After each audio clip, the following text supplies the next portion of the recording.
आजकल के बच्चे बहुत स्मार्ट होते हैं तो उनके पर्सनैलिटी को शेप करने में पेरेंट का एग्जैक्ट रोल क्या होना चाहिए? देखो, सबसे ज्यादा और बड़ा रोल जो होता है वो पेरेंट का होता है। जब बच्चे गलती करते हैं तो अक्सर पेरेंट्स ना पनिशमेंट की तरफ देखते हैं कि उन्हें वो पनिशमेंट देंगे तो बच्चे सुधरेंगे, बट पनिशमेंट ही इकलौता सॉल्यूशन है या फिर कुछ और भी तरीके हैं? देखिए, पनिशमेंट किसी चीज का सोल्यूशन नहीं होता। बच्चों के बिहेवियर पैटर्न को पहचानने के लिए कोई प्रैक्टिकल तरीका है जिनसे हम उनके चैलेंजेस में हेल्प कर सकते हैं? देखिए, सबसे बेहतर ऑप्शन होता है बच्चे का observation.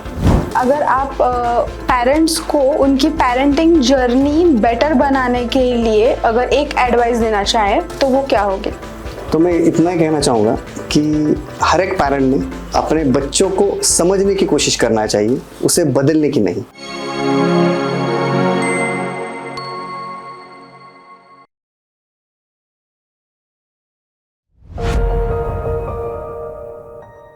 So you are telling me कि सोसाइटी में अवेयरनेस नहीं है इस चीज़ के बारे में, तो अगर अवेयरनेस बढ़ती है तो इससे फैमिलीज में क्या क्या बेनिफिट्स हो सकते हैं, ज़रा आप खुल के बताएं।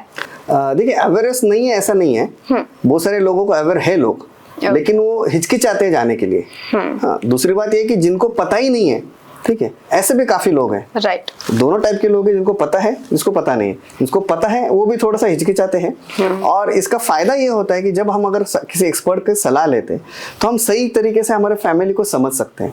देखो, कई बार कैसा होता है कि आपके घर में अगर जो ऑडियंस है या फिर वो सब लोग देख रहे हैं, ये भी मतलब उसको रिलेट कर पाएंगे कि खुद के घर में कई बार ऐसा होता है कि हम चाहते बीवी सुधरे, हाँ। बीवी चाहते हैं हस्बैंड सुधरे, हस्बैंड चाहता है बच्चे सुधरे, बच्चे चाहता है कि मम्मी पापा दोनों सुधरे, और सभी लोग एक दूसरे को सुधारने के पीछे लगे हुए हैं। किस तरीके से? कोई डांट कर, कोई चिल्ला कर, कोई प्यार से, मोहब्बत से, या फिर आखिर एंड ऑप्शन ऊपर वाले से दुआ करके भाई ये हमारे हस्बैंड को सुधारो, हमारे बीवी को सुधारो, या फिर बच्चों को सुधारो। हर कोई दूसरे को सुधारने के पीछे लगा है, लेकिन हर कोई दूसरे का एंगल देख रहा है, खुद का एंगल नहीं देख रहा। मिसेस को लगता है कि हस्बैंड गलत है, हस्बैंड लगता है मिसेस गलत है, लेकिन दोनों के एंगल से देखेंगे तो दोनों सही है। तो वो थर्ड एंगल देने के लिए, जैसे हम कहते हैं बर्ड व्यू, वो देने के लिए हमें क्या करना पड़ेगा? किसी एक्सपर्ट की सलाह लेनी पड़ेगी। और ये अवेयरनेस अगर बढ़ेगी और लोग एक्सपर्ट के पास चले जाएंगे तो उनके लाइफ की तरफ देखने का जो एंगल है, जो दृष्टिकोण है, वो कंप्लीटली चेंज हो जाएगा। जो टेंशन में फैमिली है वो हैप्पी फैमिली में कन्वर्ट हो जाएगी। राइट। ताकि उसको हस्बैंड को बीवी को अप्रोच समझेगा, बीवी को हस्बैंड को अप्रोच समझेगा, बच्चों की साइकोलॉजी समझेगी, हर एक दूसरे की साइकोलॉजी को समझेगा। और जब सबकी साइकोलॉजी समझ में आएगी तो सारा प्रॉब्लम ही सॉर्ट आउट हो जाएगा। Right. इसलिए हर एक फैमिली को 100% इसकी बेनिफिट है। ऐसा नहीं कि सिर्फ पेरेंटिंग के बारे में बोल रहा हूँ तो पेरेंटिंग में ही सिर्फ बच्चे के लिए काम करना है। हाँ। ऐसा नहीं है। ये 360 डिग्री अप्रोच ही यही कहता है कि हर एक इंडिविजुअल पर्सन में डेवलपमेंट होनी चाहिए। राइट। साइकोलॉजी ऐसी कहती है कि कोई इंसान गलत नहीं होता, हर इंसान सही होता है, क्योंकि हर एक का अपना एंगल है, हर एक का अपना दृष्टिकोण है। Exactly. सिर्फ हमें वो दृष्टिकोण पहचानने नहीं आता, तो वो कौन आपको समझा सकता है? तो एक काउंसलर, एक साइकोलॉजिस्ट आपको सही एंगल आपको दे सकता है कि भाई ये चीजें हैं। और वो अगर समझ में आती है तो फैमिली ऑब्वियसली हैप्पी बनेगी, तो इसका फैमिली को बहुत ज्यादा फायदा हो सकता है। आजकल के बच्चे बहुत स्मार्ट होते हैं तो उनके पर्सनैलिटी को शेप करने में पेरेंट का एग्जैक्ट रोल क्या होना चाहिए? देखो, सबसे ज्यादा और बड़ा रोल जो होता है वो पेरेंट का होता है। हम कहते हैं कि स्कूल वालों ने बिगाड़ा है, हम कहते हैं दोस्तों ने बिगाड़ा है ना, हम करते बाहर के लोग अच्छे नहीं है, बाहर का माहौल अच्छा नहीं है। बच्चा सबसे ज्यादा कनेक्टेड पेरेंट्स से होता है, घर में होता है। घर में जिस तरीके से मैंने 6 आपको बताए थे पेरेंटिंग का हेक्सागन जो मैंने आपको बताया था, जिसके अंदर मैंने ये चीज बताई कि सबसे पहले बच्चे का एनवायरनमेंट सही होना चाहिए, बच्चे का एक्सपीरियंस बच्चे को सही तरीके से देने चाहिए, बच्चे को इम्यूलेट करने के लिए हमें अच्छे तरीके से रोल मॉडल करना चाहिए, बच्चे को सही एफर्ट्स करने के लिए हमें देना चाहिए, बच्चे को इमोशंस सही कनेक्ट करना चाहिए हमें, उसके बाद में एजुकेशन सही तरीके से देनी चाहिए। इन सभी चीज़ों का बैलेंस करके अगर हम वो ये सारे बैलेंस कैसे करिए, अगर हम सीखें और बच्चे को सिखाएं तो 100% बच्चे के अंदर चेंजेस हम ला सकते हैं। ओके। तो एज अ पेरेंट हमारा रोल ये है कि पहले तो हम खुद की साइकोलॉजी समझे, उसके बाद बच्चे की साइकोलॉजी समझे, और दोनों को समझते हुए हम उसके साथ डील करें। ओके। अगर ये हम सीख के अगर सिखाएंगे तो बच्चे 100% चेंज हो सकते हैं। क्यों नहीं चेंज होंगे? जब बच्चे गलती करते हैं तो अक्सर पेरेंट्स ना पनिशमेंट की तरफ देखते हैं कि उन्हें वो पनिशमेंट देंगे तो बच्चे सुधरेंगे, बट पनिशमेंट ही इकलौता सॉल्यूशन है या फिर कुछ और भी तरीके हैं? देखिए, पनिशमेंट किसी चीज का सोल्यूशन नहीं होता। जैसे मान लो हम हैं और हम वर्किंग है और आप काम कर रहे हो, आपके बॉस ने आपको डांटा, तो ये तो सोल्यूशन नहीं है ना। हाँ, प्रॉब्लम क्या है, जो इशू है वो इशू के ऊपर हम काम कर सकते हैं। वो प्रॉब्लम को समझ के, उसको डायग्नोस करके, वो क्यों प्रॉब्लम हो रही है उसके ऊपर अगर हम काम करेंगे तो रिजल्ट मिलेगा। फॉर एग्जांपल, मैं कई सेमिनार में मेरे कहते भी रहता हूँ ये बात कि जैसे क्या होता है कि कोई खिलौना है और वो खिलौने का हम प्रोडक्शन कर रहे हैं और वो खिलौने के अंदर डिफेक्ट आ रहा है। कई मतलब कोई डॉल हम बना रहे हैं और डॉल के कभी बाल खराब आ रहे हैं, कभी हाथ उसका खराब हो रहा है, कभी पैर खराब आ रहा है, उसका स्ट्रक्चर बिगड़ रहा है, ये जो चीज हो रही है, तो इसमें वो डॉल के मटेरियल में प्रॉब्लम नहीं है। हाँ। ठीक है, या फिर वो डॉल में प्रॉब्लम है उसका जो डाई है, वो डाई के अंदर वो डाई सही नहीं है, इसलिए प्रोडक्शन खराब आ रहा है। सेम चीज बच्चों के बिहेवियर के अंदर भी होती है कि हम जिस तरीके के सिखा रहे हैं, हमारी टीचिंग सही नहीं है, हमारे पेरेंटिंग स्टाइल सही नहीं है, हम उसके ऊपर अगर काम करेंगे तो हम उसको सही तरीके से बिहेव करने के लिए उसको अप्रोच कर सकते हैं। हमें ये नहीं पता है कि पनिशमेंट के अलावा ऑप्शन क्या है। प्रॉब्लम ये है, ऑप्शंस बहुत सारे हैं, जैसे अभी तक मैंने बातें की और आगे भी मैं आपको बताऊंगा। ये सारे टूल्स एंड टेक्निक्स भी हम यूज करेंगे तो काफी बदलाव हमारे बच्चे के अंदर हम ला सकते हैं। लेकिन सबसे पहले एज अ पेरेंट हमको वो सीखना पड़ेगा कि उसके प्रॉब्लम को कैसे समझूं, राइट, ना कि डायरेक्ट उसको पनिशमेंट करूं। वो अगर कुछ बिहेवियर कर रहा है तो उसके पीछे कुछ ना कुछ साइकोलॉजी है, उसके पीछे उसकी कुछ ना कुछ बिलीफ्स है, उसके पीछे उसके कुछ ना कुछ इमोशंस जुड़े हुए हैं। तो वो क्या है, वो बिहेवियर करने के पीछे का रीजन क्या है। जैसे मैंने आपको कहा था जब मैंने स्टार्टिंग में कि मेरे बेटे ने जो कुछ बिहेव किया तो मैं थोड़ा शॉक हो गया जी।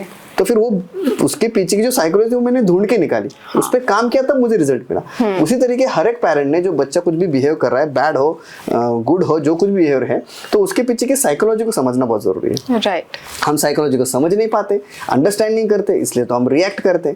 जैसे मियाँ बीवी के झगड़े होते, बीवी एक कहना चाहती है, हस्बैंड एक कहना चाहता है और दोनों के दोनों रिएक्शन में लगे हुए, दोनों कोई भी समझने के लिए तैयार नहीं कि तुम क्या कहते हो, मैं क्या कहता हूँ, तो तुम्हारा एंगल है, मेरा एंगल है, शायद ऐसा हो सकता है। तो सोल्यूशन मिलेगा, सोल्यूशन 100% मिलता है, लेकिन उसके लिए हमें उसकी साइकोलॉजी को समझना पड़ेगा। वो समझ के हुए अगर हम करेंगे तो पनिशमेंट की जरूरत नहीं है। राइट, तो पनिशमेंट का दूसरा एंगल ये है कि बच्चे की साइकोलॉजी को समझो, उसके इमोशंस को समझो और उसके हिसाब से उसको टैकल करो। तो पनिशमेंट करने की जरूरत ही नहीं है। ओके। बच्चों के बिहेवियर पैटर्न को पहचानने के लिए कोई प्रैक्टिकल तरीका है जिनसे हम उनके चैलेंजेस में हेल्प कर सकते हैं? देखिए, सबसे बेहतर ऑप्शन होता है बच्चे का ऑब्जर्वेशन। ऑब्जर्वेशन के जरिए से हम एग्जैक्ट पहचान सकते हैं कि बच्चे के बिहेवियर में क्या चेंज हो रहा है, और वो अगर हम पकड़ पाएंगे तो सारे प्रॉब्लम सॉर्ट आउट हो जाते हैं। जनरली हो क्या रहा है कि पेरेंट अपने डे टू डे लाइफ में इतना बिजी है कि उसके बच्चे के पास देखने का टाइम नहीं है। वो इतना बिजी है उसके मोबाइल में कि बच्चा क्या कर रहा है, क्या क्वेश्चन लेके आया है, क्या प्रॉब्लम है, वो उसके लिए उसके पास टाइम नहीं है। हम बच्चों के लिए टाइम नहीं निकाल पा रहे। ये सबसे बड़े प्रॉब्लम्स हो रहे हैं। हम हमारी दुनिया में ही अटके हुए। हम अगर ऑब्जर्वेशन करना सीख जाएंगे, देखो पहले कैसा था, पहले घर में 10-10 बच्चे रहते थे, आज एक ही बच्चा है। 10 बच्चे रहते थे, 10 अलग अलग एज के बच्चे रहते थे, फिर भी मम्मी उसको पूरा ऑब्जर्व कर सकती थी, वो करती थी ऑब्जर्वेशन, और कौन से बच्चे में क्या प्रॉब्लम है, किसको क्या जरूरी है, किसको भूख लगी है, किसको क्या नीड है, सबके नीड को आइडेंटिफाई करती थी और वो आइडेंटिफाई करके वो सोल्यूशंस प्रोवाइड करती थी। आज क्या हो रहा है, एक ही बच्चा है लेकिन काम इतने हैं कि वो बच्चे के पास ध्यान देने टाइम नहीं है। तो हम ऑब्जर्वेशन नहीं कर रहे, इसलिए हमें उसके सोल्यूशंस नहीं मिल रहे, या फिर वो प्रॉब्लम ही नहीं मिल रहा है कि एक्चुअली प्रॉब्लम बच्चे कर क्यों रहा है। तो ऑब्जर्वेशन एक बहुत ही अच्छा टूल है जो हम इजी वे में डे टू डे लाइफ में अपना सकते हैं। इसके लिए कुछ सीखने या सिखाने की जरूरत है नहीं। ओके।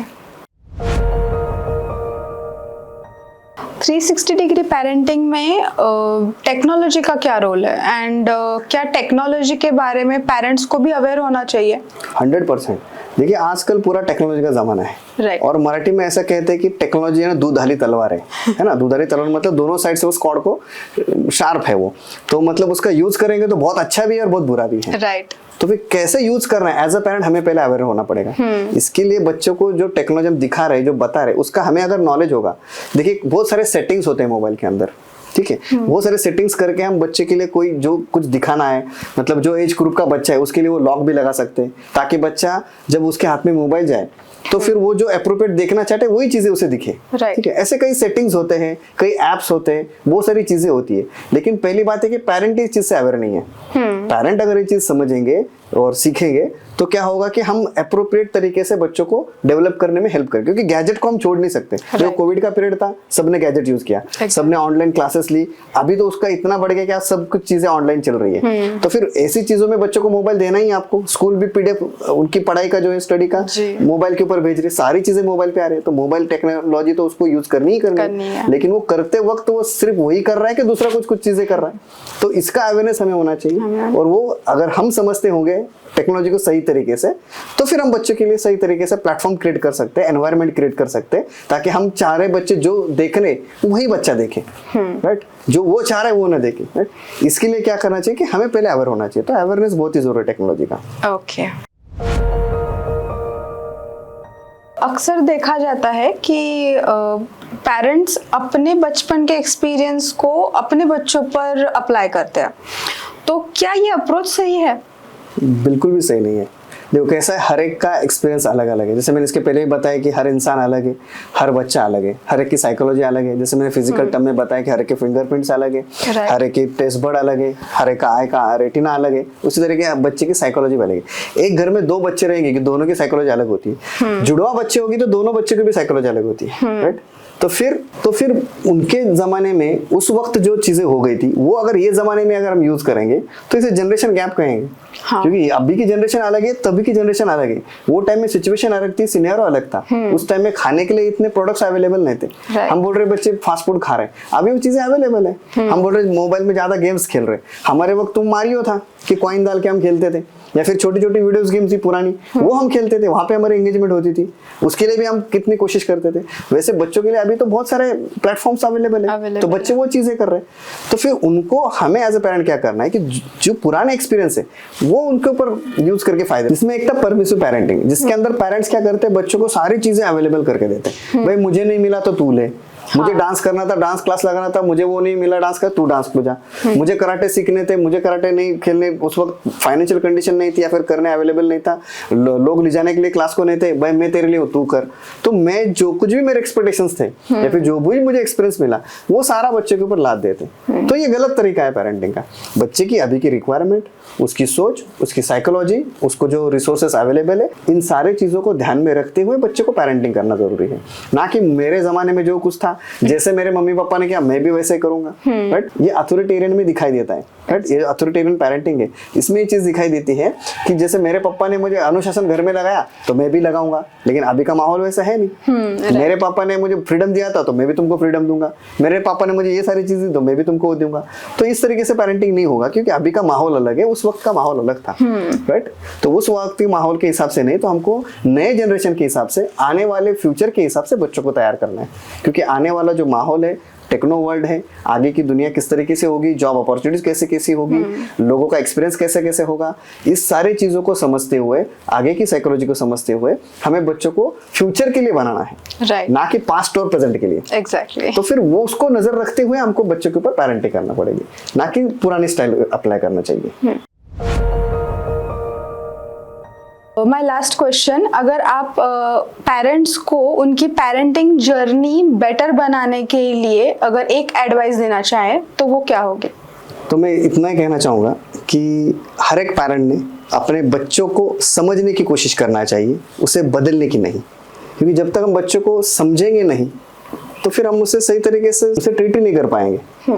तो बच्चे को समझना बहुत ही ज़रूरी है, इमोशनल वे से, साइकोलॉजिकल वे से, सारे एंगल से बच्चे को समझे, वो क्या एक्सपेक्ट कर रहा है उसको समझे, और उसके हिसाब से अप्रोप्रिएट अगर आप बिहेवियर करोगे तो कोई भी चीज़ का प्रॉब्लम नहीं होगा, बच्चे बहुत बेहतर बनेंगे, आपकी पेरेंटिंग जर्नी बहुत अच्छी होगी। Thank you so much sir for sharing this mind blowing insights with us. सच में मैंने भी ये सारी चीज़ें पहली बार सुनी, एंड आई एम श्योर कि ऑडियंस ने भी ये सारी चीज़ें पहली बार सुनी होगी। ये नॉलेज पेरेंट्स को 360 डिग्री पेरेंटिंग अडॉप्ट करने में एंड अपने बच्चों के फ्यूचर को सही करने में बहुत हेल्प करेगा। इसी के साथ हमारा ये पॉडकास्ट यही समाप्त होता है। अगर आपको पॉडकास्ट का ये एपिसोड अच्छा लगा एंड आपको इससे बहुत सारी चीज़ें सीखने को मिली तो please do like, share and comment. अगर कोई डाउट्स